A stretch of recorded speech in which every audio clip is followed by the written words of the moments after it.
Israel पर 17 मुल्कों का हमला। ये जंग शुरू तो इसराइल ने की थी, लेकिन इसे खत्म कोई और करेगा। इसराइल शिकंजे में जकड़ा जा चुका है और अब इसी पंजे में लाकर पहले इसकी फेंटी लगाई जाएगी, फिर इसकी अकड़ निकाली जाएगी और फिर इससे फलस्तीन की आज़ादी का फैसला कुन मार्का लड़ा जाएगा।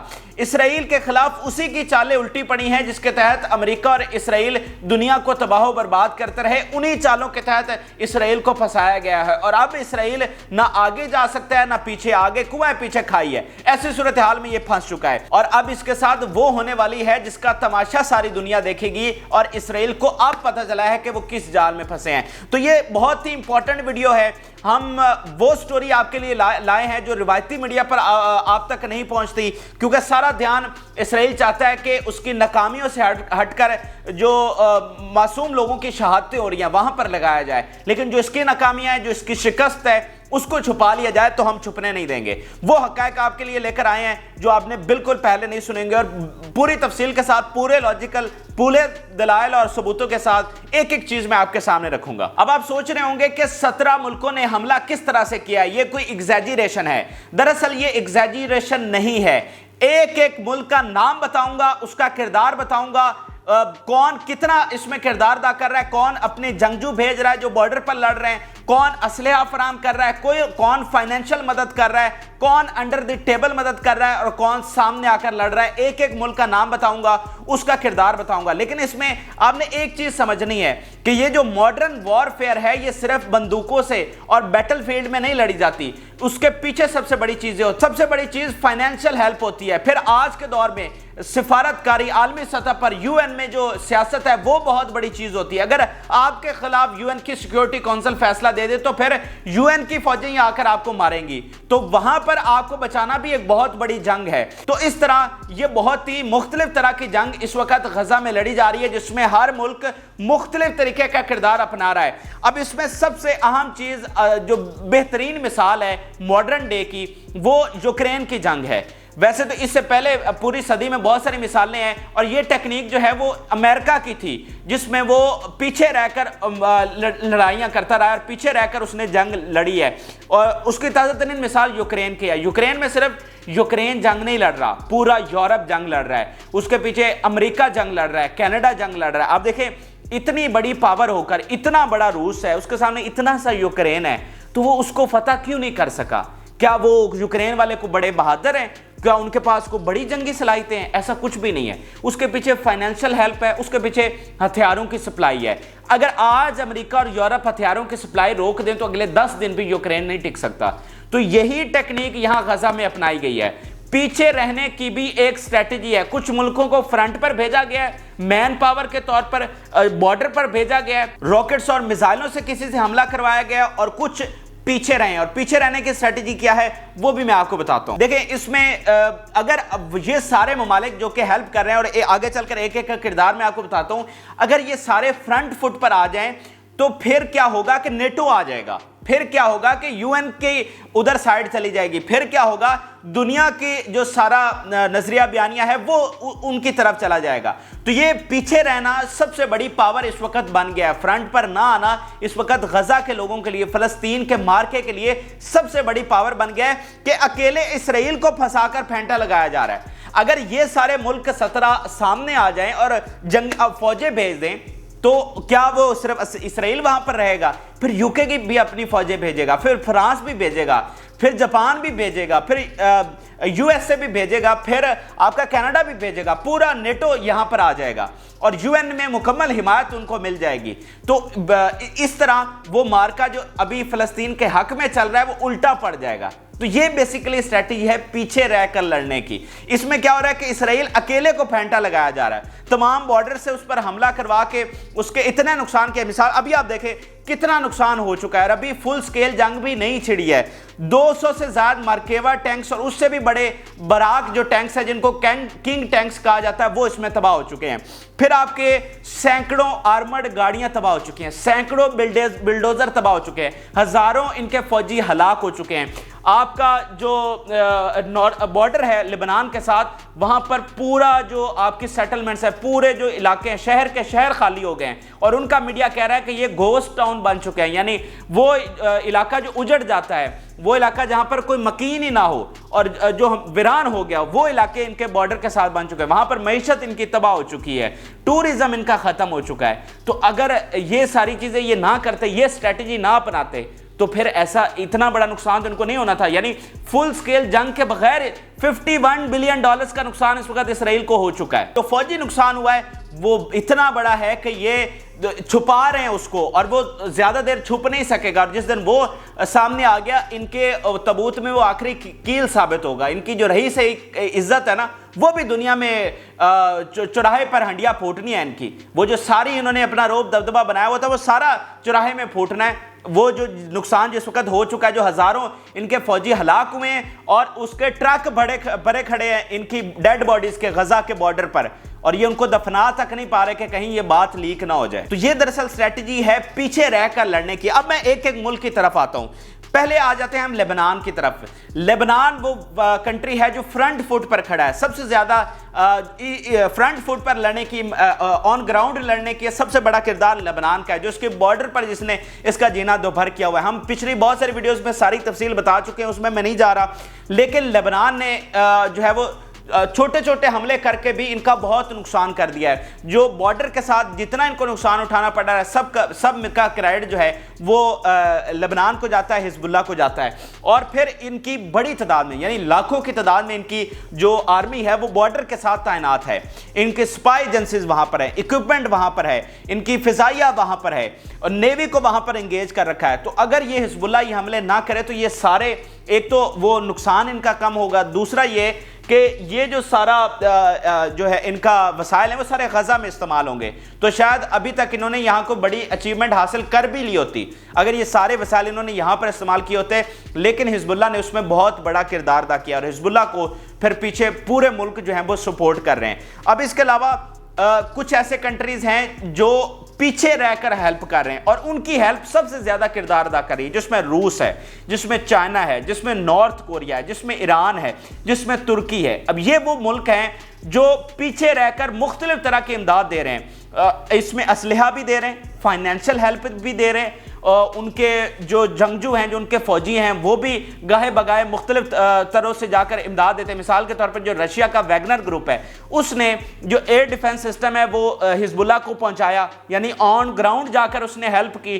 پھر اینٹی شپ میزائل انہوں نے حزب اللہ کو دیے کہ اگر ان کی نیوی کچھ تم پر حملہ کرے تو اس پر یہ داغ دو، اور ان کی نیوی کو بھی انہوں نے ٹھیک کر کے رکھا ہوا ہے وہاں پر، اور جو ان کا ڈرون جاتا ہے اس کو وہ گراتے ہیں۔ ان کا ایئر کرافٹ وہاں پر لبنان میں جا نہیں پا رہا ہے کیونکہ آگے سے وہ میزائل داغ دیتے ہیں جو کہ روس نے دیا ہوا ہے۔ پھر مزاحمتی تحریک کا جو سارا اسلحہ ہے وہ انہی ملکوں سے آ رہا ہے۔ آپ اندازہ یوں لگائیے کہ 40 دن ہو چکے ہیں، اور 40 دنوں میں اتنا ان کے پاس ذخیرہ تھا، اتنا ذخیرہ تھا کہ ابھی انہیں کسی چیز کی کوئی کمی نہیں ہے، نہ راکٹس کی، نہ میزائل کی، نہ راکٹ لانچر کی، نہ اینٹی ٹینک میزائل کی، نہ گولیوں کی، نہ بندوقوں کی، کوئی ایسی چیز نہیں ہے جو ان کے پاس کم پڑ گئی ہو۔ روزانہ کی بنیاد پر وہ غزہ سے سینکڑوں راکٹس فائر کر رہے ہیں، حالانکہ ان کی ایک فریکشن جو ہے وہ لبنان میں بھی ہے، وہاں سے بھی وہ حملے کر سکتے ہیں، لیکن غزہ کے اندر سے وہ ان پر میزائل داغ رہے ہیں۔ تو کیا ان کے پاس ہزاروں کی تعداد میں وہاں پر میزائل اور راکٹس پڑے ہوئے ہیں جو کہ پہلے سے ان کے پاس ذخیرہ تھے، اور اب مزید بھی ان کو دیے جا رہے ہیں۔ اور دے کون رہا ہے؟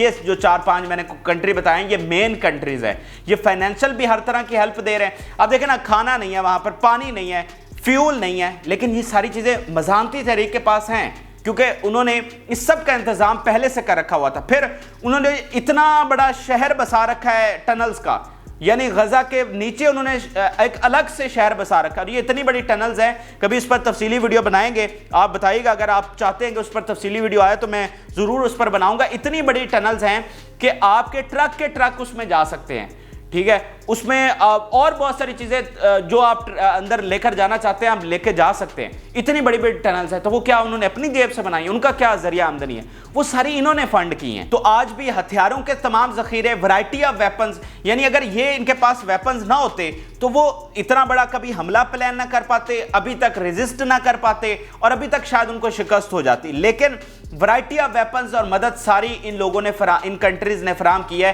اور اسی مدد نے اس جنگ کا پانسا پلٹا ہے. اب دیکھیں نا, اگر روس آ جائے, اگر چین آ جائے, اگر نارتھ کوریا آ جائے, اگر ایران اور ترکی میدان میں آ جائیں, تو کیا مغرب خاموش بیٹھا رہے گا؟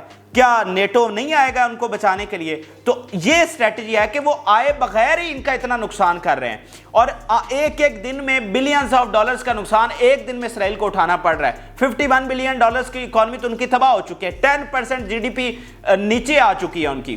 تو یہ تو ان کی آئے بغیر ہی انہوں نے اتنا بڑا کام ڈال دیا ہے. یہ اصل گیم ہے, یہ ماڈرن وارفیئر ہے جس کو آپ نے سمجھنا ہے. اس کے علاوہ شام بڑا کردار ادا کر رہا ہے. شام میں اسی طرح سے بیسیکلی یہ 5 کنٹریز یہ مین ہے جو پیچھے کھڑے ہیں, اور اس کے آگے بھی شام کا ایک کردار ہے. یہ جو ایئر ڈیفنس سسٹم ملا ہے یہ شام ہی سے ہو کر ان کو, یہ پہلے شام کے پاس تھا, بشار الاسد کے پاس, انہوں نے آگے ڈیلیور کیا ہے, اور پھر ان کے لڑاکے جو ہیں وہ بھی سیریا کے بارڈر پر جمع ہو رہے ہیں, وہاں سے حملے شروع کر دیے ہیں. پھر اس طرح عراق ہے, عراق کی جو تنظیم ہے اس نے بھی باقاعدہ حملوں کا اعلان کر دیا, اور انہوں نے ان کی ایک جاسوس بھی پکڑی ہے, ان پر حملے بھی کیے ہیں, اور اب باقاعدہ حملے ان کے خلاف شروع بھی ہو چکے ہیں, اور یو ایس کی بیسس پر بھی وہ حملے کر رہے ہیں تاکہ یو ایس پر مکمل پریشر بنا کے رکھا جائے. اور اس کے علاوہ یمن ہے, یمن جو ہے وہ فرنٹ فٹ پر وہ بھی ایک طرح سے کھڑا ہے, لیکن اس کا اور لبنان کا صرف فرق یہ ہے کہ وہ چونکہ بارڈر کے ساتھ ہے تو وہ زیادہ نقصان کر پا رہے ہیں, جبکہ یمن جو ہے چونکہ دور ہے تو اس لیے اس کا نقصان کم ہے ان کمپیریزن,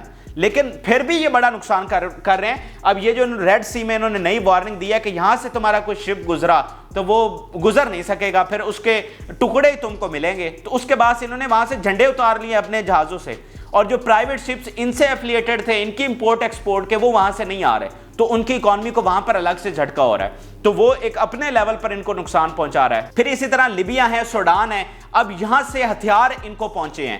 یہ اوور دا ٹائم جو ہے ہتھیار یہاں سے ان کو جاتے رہے, کیونکہ یہاں پر بھی جنگ چلتی رہی ہے, تو یہاں سے ان کنٹریز نے بھی بڑی مدد کی ہے ہتھیار ان تک پہنچانے میں. تو ان کا اس طرح ایک بڑا کردار ہے. پیچھے یمن کا جو میں بھول گیا تھا کہ یمن کے جو جنگجو ہیں وہ آہستہ آہستہ لبنان اور سیریا کے بارڈر پر بھی جمع ہونے شروع ہو گئے ہیں, کیونکہ حزب اللہ کو یہ لگتا ہے کہ آگے چل کر اگر ہمیں فل سکیل وار پر جانا پڑے گا تو پھر ہمیں مین پاور پوری چاہیے. تو یمن کے لڑاکے بھی اب اس بارڈر پر پہنچنا شروع ہو گئے, اسی طرح عراق کے لڑاکے بھی بارڈر پر پہنچنا شروع ہو گئے.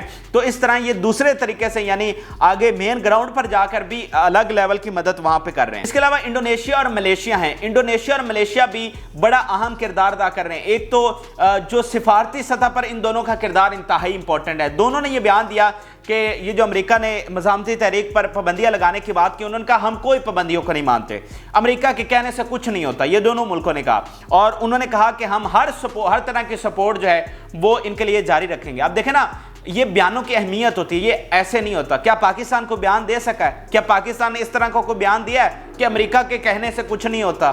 نہیں نہ دے سکا. تو انڈونیشیا اور ملیشیا نے دیا ہے, انہوں نے کہا آپ کے کہنے سے کچھ نہیں ہوتا, ہم کوئی پابندیوں کو نہیں مانتے, ہم ہر طرح کی سپورٹ ان کو جاری رکھیں گے.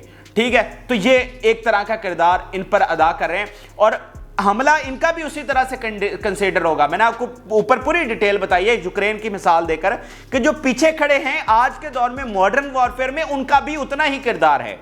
آج یوکرین کی جنگ میں پورا امریکہ لڑ رہا ہے, مدد کے ذریعے لڑ رہا ہے. یہ الگ طرح کی ایک جنگ سمجھی جاتی ہے, کیونکہ اگر یہ لوگ پیچھے ہٹ جائیں تو پھر ایفیکٹ ہوگا اس کا, بیٹل فیلڈ میں ایفیکٹ ہوگا. جو یہ امداد بھیج رہے ہیں, جو ہتھیار بھیج رہے ہیں, جو عالمی سطح پر دیکھیں نا کہ ان کو ٹیررسٹ ڈکلیئر کرنے کی انہوں نے قرارداد لے کر آئے, آپ کے روس نے ویٹو کیا, چین نے ویٹو کیا. اگر وہ ویٹو نہ کرتے تو یو این میں یہ ڈکلیئر ہو جاتے ایز اے ٹیررسٹ, تو پھر ان پر اور کتنی مصیبتیں آنی تھی. تو یہ بیسیکلی امپورٹنٹ چیز ہے. پھر ان کے لیے شاید وہ مظاہرے نہ ہوتے, جو دنیا بھر میں ان کی حمایت آ رہی ہے, تو وہ بھی تو ایک بہت بڑا طاقت ان کی بن چکی ہے. تو کسی ٹیررسٹ جب یو این ڈکلیئر کرتا ہے تو ان کے لیے کون سے مظاہرے ہوتے ہیں؟ तो ये भी तो आप एक चीज समझे ना, बेशक वो गलत डिक्लेयर करें या सही डिक्लेयर करें, लेकिन डिक्लेयर तो किया ना, तो वहां पर जो बचाया वो भी जंग का हिस्सा है। इसके अलावा कतर है, कतर भी बहुत हेल्प कर रहा है। आप देखें ये हर साल मिलियंस ऑफ डॉलर्स की एड जो है वो देते हैं मज़ामती तहरीक को, और मज़ामती तहरीक का जो ओनली पॉलिटिकल ऑफिस है वो भी कतर में है। और कतर पर बड़ा प्रेशर डाला गया था कि आप इनका पॉलिटिकल ऑफिस ख़त्म करें, लेकिन कतर ने नहीं किया। और फिर इनका जो चैनल है अल जज़ीरा, ब्लिंकन ने बाकायदा फ़ोन किया, बल्कि जो मीटिंग हुई थी उसमें उन्होंने बड़ा अमीर कतर को कहा कि आप अल जज़ीरा को कहें कि ये ज़रा हाथ हौला रखें, ज़रा इतनी रिपोर्टिंग ना करें, इतना सच वहाँ से सामने ना लेकर आएँ। बड़ा उन्होंने प्रेशर डाला, लेकिन जो कतरी अमीर कतर हैं उन्होंने कहा नहीं माने वो। तो ये भी एक तरह की जंग है। फिर अभी जो उनके हेडक्वार्टर पर हमला हुआ है, उन्होंने इनकी सबसे बड़ी जो फूड चेन है उस पर पाबंदी लगा दी है, और उससे इनको अरबों नहीं खरबों का नुकसान हुआ है। तो वो भी एक तरह की, और मैं बताया वो हर साल मिलियंस ऑफ डॉलर्स की एड दे रहे हैं, उनको प्रोटेक्ट करके रखा हुआ है। अगर वो इनको ऑफिस यहाँ पर ना फराम करें तो उनके लिए और ज्यादा मुसीबतें होंगी। फिर इसी तरह एक मिस्र का किरदार है, मिस्र का किरदार भी बहुत इंपॉर्टेंट है। आप देखें कि CIA चीफ उनके पास गए, ब्लिंकन उनके पास गए, बाइडन ने उनको फोन किया उनके सदर को कि आपको हम कर्जा आपका उतार देंगे, आपको हम एड देंगे, आप क्या करें कि इन गजा के लोगों को अंदर आने दें। उससे क्या होना था कि गजा का एक तरह से सौदा हो जाता, गजा हमेशा के लिए उनसे छिन जाना था और ये हमेशा के लिए मुहाजिर बन जाने थे। लेकिन इस सौदे से इनकार किया मिस्र ने, और उन्होंने उनके पैसे उनके मुंह पर मारे।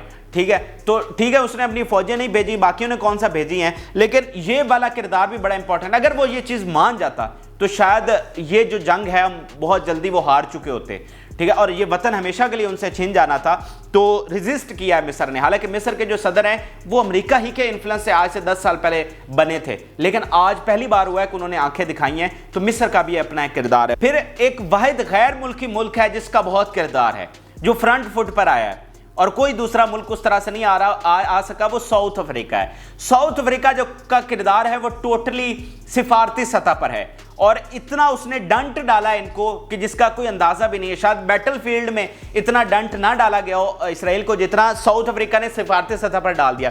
साउथ अफ्रीका ने कहा कि नेतन्याहू को गिरफ्तार करना चाहिए, इसके खिलाफ इंटरनेशनल कोर्ट ऑफ जस्टिस में केस चलना चाहिए, उसको कैपिटल पनिशमेंट होनी चाहिए, और जो जंगी जराइम यहां पर किए गए हैं इसराइल को उसकी सजा मिलनी चाहिए। तो ये पहली बार हुआ कि कोई गैर मुल्की मुल्क फलस्तीन के लिए इस हद तक सामने आया है। तो बिल्कुल मैं जरूर कंसीडर इनको भी इसी लिस्ट में जरूर करूंगा कि वो भी पूरी तरह से इस जंग में इनका साथ दे रहे हैं। अच्छा, अब इस सारी सूरत हाल के बाद इसराइल जकड़ा जा चुका है।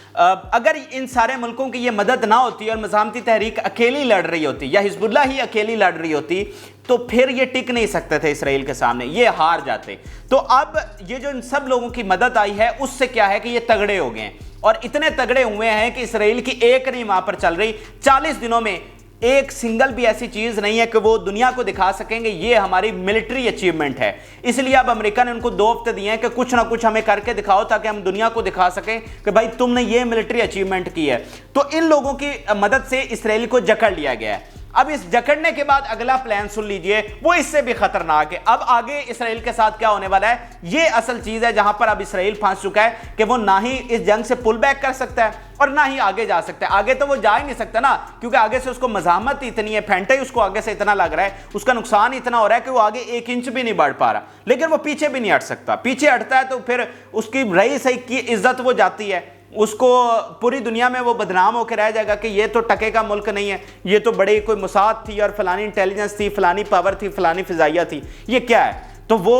मतलब टके की इज्जत नहीं रहनी तो पीछे नहीं हट सकते, आगे वो आने नहीं दे रहे। तो अब ये जो इस पंजे में फंसा है, अब इसके साथ क्या होना है अब ये सुनिए। अब इसी पंजे में फंसाकर इसको आहिस्ता आहिस्ता एक्सपोज किया जाएगा, इसकी ताकत को। अब देखें रोजाना वो सैकड़ों टैंक तबाह कर रहे हैं, इनकी आर्मर गाड़ियां तबाह कर रहे हैं, उस बॉर्डर पर लेबनान वाले पे इनके स्पाई डिवाइसेस उड़ा रहे हैं, इनके चौकियों पर निशाना बना रहे हैं, इनकी पूरी उन्होंने सेटलमेंट्स उड़ा दी हैं और खाली करवा दी हैं, इनके शहर खाली हो चुके हैं, हाइफा जैसी बंदरगाहों पर रोजाना हमले हो रहे हैं, इनके फौजी अड्डों पर हमले हो रहे हैं। इधर से यमन हमला करता है तो उनको ये उनके मिसाइलों को ये इंटरसेप्ट नहीं कर पाते और वो डायरेक्ट जाकर हिट करते हैं। तो आहिस्ता आहिस्ता इनका चूरन निकालना है, ठीक है, इनका आहिस्ता आहिस्ता जो है ना कचूमर निकाल कर इनकी ताकत को पहले दुनिया के सामने एक्सपोज करना है। फिर दूसरा काम इसी में फंसा कर, इसी सूरत हाल में इनको रख कर इनकी इकोनॉमी को तबाह करना है। $51 बिलियन आप पाकिस्तानियों को तो इसका ज्यादा अंदाजा होगा ना,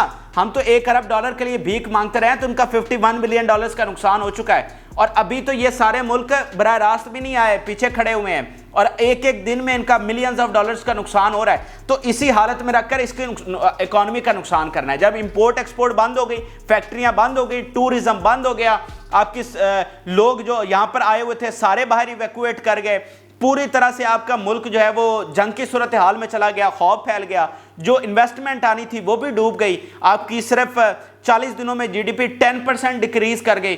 तो इकोनॉमी को यहां पर नुकसान पहुंचाना है, क्योंकि इकोनॉमी ही सबसे बड़ी चीज होती है। फिर इसके साथ क्या करना है, इसको आलमी सिफारती सतह पर तनहा करना है। अभी आप देखें तनहा हुआ, यूएन में सिर्फ दो मुल्कों ने वोट डाला, आपके अमेरिका और कनाडा ने, और अब कनाडा भी पीछे हट गया और उसने भी बड़ी लान तान इन पर की है कि भाई ये जो तुम कुछ कर रहे हो ना ये ज्यादा चलने वाला नहीं। और अमेरिका ने भी खुद कहा है कि 2 हफ्ते हैं, इससे ज्यादा हम नहीं लेकर चल सकेंगे। तो इसको दुनिया के सामने नंगा करने के साथ साथ आलमी सिफारती सतह पर भी करना है। आप देखें पहली बार यूएन इनके खिलाफ खड़ा हुआ है। इससे पहले कब आपने यूएन को देखा था इतने दबंग स्टांस रखते हुए? कब आपने देखा था फ्रांस को इसके खिलाफ बयान देते हुए? कब देखा था जापान को इसके खिलाफ बयान देते हुए? तो सिफारती सतह पर इसको तनहा करना है। जो एक बहुत बड़ी पावर थी इसराइल की, उसको भी खत्म करना है। फिर इसके साथ क्या होगा कि हिजबुल्लाह आहिस्ता आहिस्ता अपने हमले बढ़ाती जाएगी। इधर से इतना नुकसान हो रहा होगा, इकोनॉमी तबाह हो रही होगी, फिर आहिस्ता आहिस्ता ये हमले बढ़ते जाएंगे, और फिर जब ये मुकम्मल तौर पर अंदर से खोखला हो चुका होगा, इसके पहले ही इतना नुकसान हो चुका होगा, फिर पूरा जोर लगाकर इनसे फाइनल मार्का खेला जाएगा। फिर इनसे फलस्तीन की आज़ादी का फाइनल मार्का खेला जाना है, और उसमें ये जो सारे कंट्रीज हैं ये 1 स्टेप नहीं 10 स्टेप फॉरवर्ड होकर उसमें मदद करेंगे। इसराइल अंदर से खोखला हो चुका होगा, इकोनॉमी तबाह, पहले इतना नुकसान, फौज एग्जॉस्टेड हो चुकी होगी, 3.5 लाख जो रिजर्व फौज थी सारी की सारी वो तो गजा में खड़ी की हुई है, तो वो अलग से एग्जॉस्टेड हो जाएगी। अगर 2 महीने ये जंग चलती है तो फिर जब वो वाली फुल स्केल वाली जंग छिड़ेगी तो कौन सामने करेगा भाई, कौन लड़ेगा वहां पर जाकर? आपके टैंकों का कब्रिस्तान पहले बन चुका है, तो वो कहां से कौन सी फौज आएगी जो फिर लड़ेगी? यही होगी ना। तो फिर इनको वहां पर सही वाला जो है ना इनसे वो बदला लिया जाना है। तो फिर इस सारी सूरत हाल के बाद फाइनल राउंड, फाइनल जंग, फाइनल हमला होगा। और अब देखें ना कि ये जो भी हिजबुल्लाह ने फुल स्केल वॉर डिक्लेयर नहीं की, उसके पीछे एक बड़ी स्ट्रेटजी है, वो आपको समझनी है।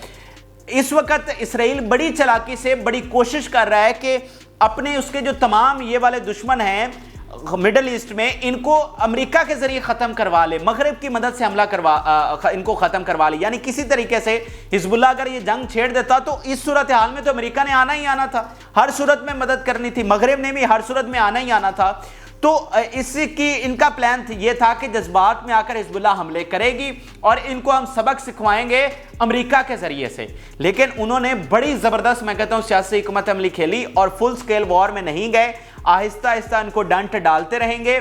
अमेरिका भी एग्जॉस्टेड होकर पीछे हट जाएगा, जो बाकी उसके और बहुत सारे मसाइल हैं, आगे फिर इलेक्शन आने वाले हैं। तो अगर वो आज हमला कर देता तो उसकी अपनी ताकत को बहुत नुकसान पहुंचता और इस सारे प्लान का बेड़ा गर्क हो जाता। ये तो जाहिर सी बात है ना कि अमेरिका अगर जाता तो मुकम्मल शिकस्त ना दे पाता, तो इनको बहुत ज्यादा नुकसान तो पहुंचाता, इनको इतना कमजोर कर देता कि वो जितना इसराइल को इस वक्त खतरा उनके लिए है वो नहीं रहना था। ये तो सीधी सीधी बात है। तो इसलिए बड़ी सोच विचार के बाद, बड़ी हिकमत अमली के बाद उन्होंने फिलहाल ये हमला रोका है। लेकिन ये फिलहाल रोका है, ये मुकम्मल नहीं रुका है। ये प्लान पूरा तैयार है कि इसराइल के साथ आगे आगे करना क्या है। हाँ, एक सूरत हाल है, अगर इसराइल जंग बंदी कर लेता है और सिविलियंस का यहाँ पर वो ख़त्म कर देता है, सिविलियंस का शहादतें यहाँ पर नहीं होती, कत्लेआम बंद हो जाता है, तो फिर ये प्लान रिवर्स हो सकता है। क्योंकि फिर वो जो सारी हाइप है, फिर वो सारा प्लान है आलमी सतह पर भी, वो सारा रुक जाएगा। क्योंकि फिर इन मुल्कों के पास भी जवाब नहीं होगा ना हमला करने का। तो जवाब भी तो आपको जंग का चाहिए होता है। जैसे इसराइल के पास जवाब है कि जी हम पर इन्होंने हमला किया, और वो तो यूएन के जनरल सेक्रेटरी ने भी कहा कि वो हमला भी आप ही के रिएक्शन का नतीजा था, लेकिन फिर भी उनके पास एक जवाब था, उन्होंने हमला किया। तो इसी तरह आज इनके पास भी जवाब है इसराइल पर हमला करने का।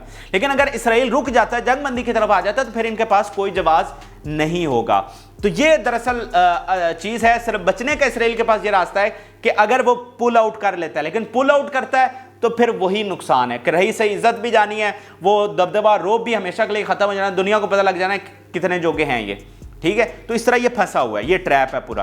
یہ میں نے بڑی تفصیل کے ساتھ, بڑے دلائل کے ساتھ میں نے آپ کو بتانے کی کوشش کی ہے, اور یقینی طور پر یہ والا اینگل, یہ والا پہلو آپ کے سامنے پہلے نہیں آیا ہوگا, یہ حقائق آپ کے سامنے پہلے نہیں آئیں گے. تو یہ ضروری ہے کہ ہم ان کی ناکامیوں کو ایک ایک کر کے آپ کے سامنے رکھیں, اور آپ کو پتہ چلے کہ بھائی وہ صرف بمباری کے نیچے چھپ رہے ہیں, ان کی ملٹری کامیابی کچھ بھی نہیں ہے, کوئی کامیابی انہوں نے حاصل نہیں کی ہے. یہ صرف اتنے لوگوں کو شہید کر کے اس میں پھنے خاں بنے ہوئے, جو کہ کسی بھی فوج کی سب سے بڑی بزدلی اور ناکامی سمجھی جاتی ہے جو یہ کچھ کر رہے ہیں. تو آپ اپنی رائے ضرور آگاہ کریں, اور میں پھر کہوں گا کہ چینل کو ضرور سبسکرائب کر لیں تاکہ یہ ساری اپڈیٹس ہیں وہ آپ تک پہنچتی رہیں. اور یہ فلسطین کا فیصلہ کن معرکہ اس وقت چل رہا ہے, اور یہ فیصلہ کن جنگ ہے, یا آر ہوگا یا پار ہوگا. تو ایک ایک چیز آپ تک پہنچانا بہت ضروری ہے. چینل کو سبسکرائب کریں تاکہ ہر اپڈیٹ آپ تک آتی رہے. رائے ضرور آگاہ کریں. اجازت اللہ.